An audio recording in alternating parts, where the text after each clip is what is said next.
Sheba, thank you. The Buckhead restaurant at the center of racist claims says it's changing its dress code policy after an incident with Hawks legend Dominique Wilkins. The incident that happened over the weekend now getting national attention.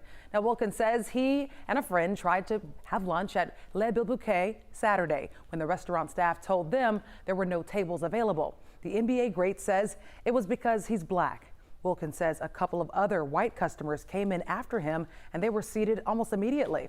The restaurant says Wilkins was not in line with its dress code. However, Wilkins says he was wearing a designer slack and a casual shirt, while the group that was allowed in after him were just wearing shorts. Now, the restaurant has since apologized for what they call a misunderstanding, and the restaurant says it realizes that its current dress code is subject to interpretation and can be unintentionally demeaning and divisive. They plan to implement that, what they call, quote, more rigid protocols to ensure the dress code is consistently enforced. And the restaurant also says it plans to create diversity, equity, and inclusion training for its employees.